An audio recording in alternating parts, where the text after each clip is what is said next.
Hello everyone and welcome back to my channel. और आज की वीडियो में हम लोग मटेरियल में पढ़ने जा रहे हैं last in first out method.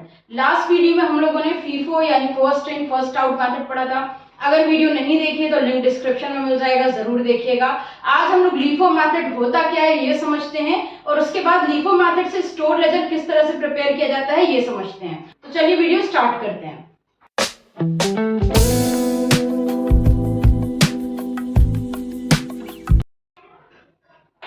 सबसे पहले यहाँ पर हम लोग समझने वाले हैं कि लास्ट इन फर्स्ट आउट यानी लीफो मेथड ये होता क्या है। तो देखिए यहाँ पर फर्स्ट लाइन में कह रहे हैं this method is operate in just reverse order of FIFO method. ये मेथड जो यूज किया जाता है वो फीफो से रिवर्स ऑर्डर में यूज किया जाता है। फीफो का मतलब क्या था, जो पहले सामान आ रहा है वो पहले जाएगा, तो फीफो का जस्ट उल्टा है लीफो मेथड। सेकंड पॉइंट में कह रहे हैं it is based on the assumption that the last material purchase are the first material issued. ये मेथड इस अजम्पशन पर बना है कि जो सबसे लास्ट में मटेरियल खरीदा जाएगा फैक्ट्री में वो सबसे पहले इशू किया जाएगा। हम लोगों ने समझा था कि फैक्ट्री में जितना भी मटेरियल खरीदा जाता है वो सारा स्टोर में रखा जाता है और स्टोर से जरूरत पड़ने पर डिपार्टमेंट में इशू किया जाता है। तो जितना भी मटेरियल सबसे लास्ट जो भी मटेरियल स्टोर में खरीद कर लाके रखा जा रहा है उसमें से जो सबसे लास्ट में मटेरियल आया है वो सबसे पहले डिपार्टमेंट में प्रोडक्शन के लिए इशू करना है। यही होता है हमारा लीफो मेथड। आगे बोल रहे हैं थर्ड पॉइंट में this method is suitable in times of rising prices. देखिए ये मेथड किस टाइम पर सूटेबल होता है, जब प्राइस बढ़े हुए होते हैं ना उस टाइम पर ये मेथड सूटेबल होता है, क्योंकि हम महंगा सामान खरीद रहे हैं और उस वक्त क्योंकि मार्केट में रेट बढ़े हुए हैं तो फौरन हम महंगा बेचे दे रहे हैं। तो मेरा जो सस्ता सामान है वो क्या होगा, मेरे पास बचा रहेगा। आगे और जब महंगाई बढ़ेगी तो बाद में कौन सा निकलेगा, सस्ता वाला सामान निकलेगा। तो इनका कहना है जिस वक्त मार्केट में रेट बढ़े होते हैं उस वक्त ये मेथड ज्यादा सूटेबल होता है, क्योंकि हम अपने सामान को महंगे प्राइसेस पर बेच भी सकते हैं।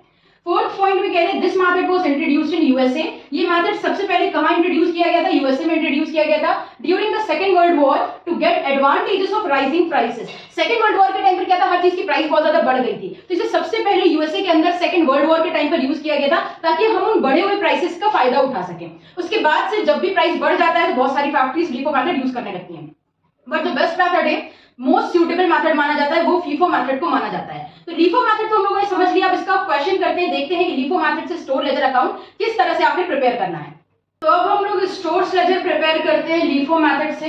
क्वेश्चन यहाँ पर हम लोगों ने लिया है, इसमें कह रहे हैं from the following data prepare store ledger account on the basis of LIFO method. LIFO method से हम लोगों को स्टोर लेजर अकाउंट प्रिपेयर करना है। 2023 ईयर मेंशन है हम लोगों को, रिसिप्ट्स दी हैं और इश्यूज दिया हुआ है। बता रहे हैं किस किस डेट पर इनके पास सामान आया है और किस डेट पर इनके पास से सामान गया है, यानी स्टोर से इशू किया गया है डिपार्टमेंट में भेजा गया है। फिर लास्ट में बोल रहे हैं the weekly stock taking on January 7 2023 show shortage of 150 unit. हर हफ्ते क्या होता है, स्टोर में चेकिंग होती है, वेरिफिकेशन होता है कि कहीं मटेरियल बेकार तो नहीं हो रहा है, खराब तो नहीं हो रहा है। तो स्टोर में जब वीकली वेरिफिकेशन हुआ 7 जनवरी को तो उसमें पता चला कि 150 यूनिट्स की शॉर्टेज है यानी कमी है। तो इन सारी चीजों को चलिए स्टोर लेजर में रिकॉर्ड करते हैं। स्टोर लेजर कैसे प्रिपेयर किया जाएगा, सबसे पहले हमने हेडिंग डाली स्टोर लेजर अकाउंट, ब्रैकेट में लिख दिया कि लीफो मेथड से करने जा रहे हैं। आपको फर्स्ट कॉलम बना लेना है डेट का, उसके बाद बचे हुए पेज को 3 पार्ट में ब्रेक कर देना है। फर्स्ट पार्ट होगा डेट के अलावा जो फर्स्ट पार्ट होगा वो है रिसिप्ट, देन इश्यूज और थर्ड कॉलम होगा बैलेंस का। अब आपको क्या करना है, हर कॉलम को 3-3 पार्ट में ब्रेक करना है। रिसिप्ट को 3 पार्ट में ब्रेक करना है, इश्यूज को 3 पार्ट में ब्रेक करना है एंड बैलेंस को भी 3 पार्ट में ब्रेक करना है। अब ये जो 3 पार्ट में ब्रेक किया है, फर्स्ट कॉलम होगा यूनिट, सेकंड होगा रेट, थर्ड होगा अमाउंट। इसी तरह से इश्यूज में भी यूनिट रेट अमाउंट और बैलेंस में भी यूनिट रेट अमाउंट 3 कॉलम होंगे। रिकॉर्डिंग स्टार्ट करते हैं, सबसे पहले ईयर मेंशन करेंगे, 2023 चल रहा है तो इसको लिख देते हैं 2023। ओपनिंग बैलेंस चेक करिएगा सबसे पहले कि वो तो नहीं दिया, यानी आपका पहले से बचा हुआ कोई बैलेंस तो नहीं है। तो 1 जनवरी को बता रहे हैं कि ओपनिंग बैलेंस है 1000 units at the rate of 8 per unit. सबसे पहले ओपनिंग बैलेंस रिकॉर्ड होगा 1 जनवरी को। ओपनिंग बैलेंस को डायरेक्ट हम बैलेंस में रिकॉर्ड कर देंगे, 1000 units at the rate of 8, तो मल्टीप्लाई कर दिया 8000 यूनिट का हमारे पास ओपनिंग बैलेंस था 1 जनवरी को। और उसके बाद हर डेट के बाद नेक्स्ट डेट पर पहुंचने से पहले आपको क्या करना है, लाइन ड्रॉ करके इसे क्लोज कर देना है। देन 1 जनवरी के बाद 3 जनवरी को बोल रहे हैं रिसीव हुआ है। रिसीव का मतलब है फैक्ट्री में खरीदा गया है, परचेज किया गया है, तभी स्टोर में सामान आता है। तो कितनी यूनिट्स परचेज की गई, 5000 units at the rate of 9 per unit. तो हम यहाँ पर रिकॉर्ड करते हैं 3 जनवरी और 5000 यूनिट्स है तो यूनिट के कॉलम में, रिसिप्ट के कॉलम में हम लिखेंगे यूनिट्स में 5000 यूनिट्स। रेट है 9 रुपीज तो रेट के कॉलम में 9 लिखेंगे। 5000 मल्टीप्लाई बाय 9 ये आ गया 45,000, यानी हमने 3 तारीख को 45,000 का सामान खरीदा है। बैलेंस में कैसे रिकॉर्ड करेंगे? बैलेंस में आपको सबसे पहले पुराना वाला बैलेंस नीचे नोट करना है 1000 इंटू 8 यानी 8000। उसके बाद आपने जो नया खरीदा है 5000 इंटू 9 यानी 45,000 रिकॉर्ड करेंगे। रिकॉर्डिंग के बाद आपको लाइन ड्रॉ करके इस डेट को क्लोज कर देना है।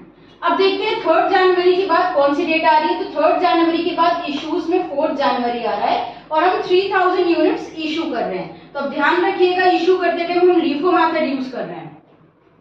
यहाँ पर लिखते हैं 4 जनवरी इशू कर रहे हैं तो इशू के कॉलम में लिखेंगे 3000 यूनिट्स इशू कर रहे हैं। हमारे पास 2 तरह का मटेरियल अवेलेबल है। इसमें से क्या करेंगे, जो सबसे लास्ट में मटेरियल खरीदा गया उसे पहले इशू करना है क्योंकि हम LIFO यूज कर रहे हैं। तो लास्ट में देखिए 9 रुपीज वाली यूनिट इशू खरीदी गई है, 5000 यूनिट्स थी, तो इन्हीं में से हम 3000 यूनिट्स इशू कर देंगे। 3000 यूनिट्स इशू कर देंगे 9 रुपीज वाली। कितनी हो गई? 27,000 हो गई। अब हम बैलेंस को रिकॉर्ड करते हैं। मेरे पास 1000 यूनिट्स पुरानी वाली अभी पूरी बची है और जो नई 5000 आई थी उनमें से 3000 हम इशू कर चुके हैं, तो बची कितनी मेरे पास? 2000। ठीक है, 5000 में से 3000 माइनस किया, कितनी बची? 2000।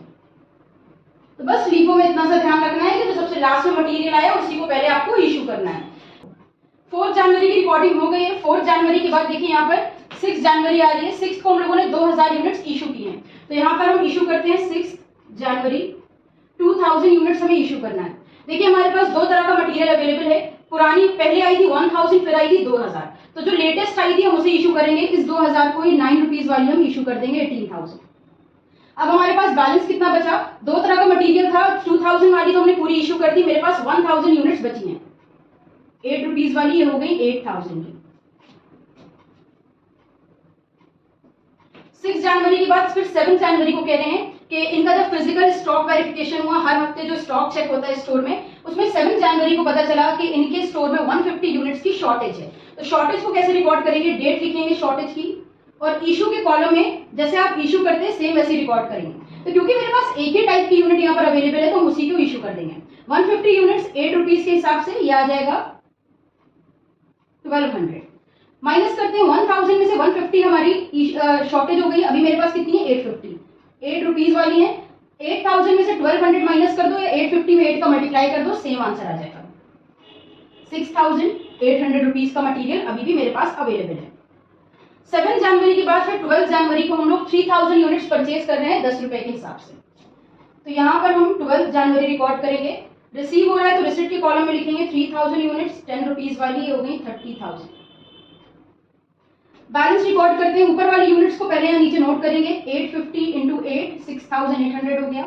उसके बाद जो नया मटेरियल है उसे रिकॉर्ड करेंगे 3000 यूनिट्स 10 रुपए वाली, ये हो गई 30,000। 12 के बाद फिर 15 जनवरी को हम लोगों ने 1500 यूनिट्स इशू की हैं। तो यहाँ पर 15 जनवरी 1500 यूनिट्स इशू करी है। मेरे पास 2 तरह का मटेरियल अवेलेबल है, तो जो लास्ट में मटेरियल आया था उसमें से हम 1500 दे देंगे। लास्ट में 3000 यूनिट्स आई थी, उनमें से हम 1500 यूनिट्स यानी 10 रुपए वाली इशू कर देंगे। तो ये मेरा 15,000 का इशू हो गया। बैलेंस कितना बचा? 850 यूनिट अभी पूरी बची है और 3000 में से 1500 इशू हो गई है, अभी 1500 इसमें से बची है। तो ये हम लोगों ने 15 जनवरी तक सारी रिकॉर्डिंग कर ली। अभी यहाँ पर अगर हमें क्लोजिंग स्टॉक निकालना होगा तो कैसे निकालेंगे? आपका लास्ट में जो बैलेंस बच रहा है वही आपका क्लोजिंग स्टॉक है। तो कितना बच रहा है? आपके पास 850 यूनिट जो है उनकी प्राइस है 6800 और 1500 यूनिट्स की प्राइस है 15,000। दोनों को ऐड करेंगे, ये हो गया 21,800 आपकी क्लोजिंग स्टॉक की वैल्यू। तो अगर क्वेश्चन आ जाए कि आपके पास क्लोजिंग इन्वेंट्री कितनी बची बताइए, तो आप इस तरह से क्लोजिंग इन्वेंट्री निकालकर बता देंगे 21,800 रुपीज की क्लोजिंग इन्वेंट्री अभी भी आपके पास अवेलेबल है। तो उम्मीद है store ledger account LIFO method से प्रिपेयर करना आप लोगों को समझ में आया होगा। अगर समझ में आ गया है तो वीडियो लाइक और शेयर करिएगा और FIFO मेथड अगर नहीं देखा है तो लिंक डिस्क्रिप्शन में जरूर देखिएगा ताकि समझ में आ सके कि FIFO मेथड किस तरह से स्टोर लेजर और FIFO मेथड के केस में प्रिपेयर करते हैं। अगर किसी टॉपिक में डाउट है तो कमेंट में बताइएगा। इंस्टाग्राम पर फॉलो नहीं किया तो फॉलो जरूर करिएगा। फिर मिलते हैं एक नई वीडियो के साथ। हमारे साथ जुड़े रहने के लिए और वीडियोस को देखते रहने के लिए थैंक यू।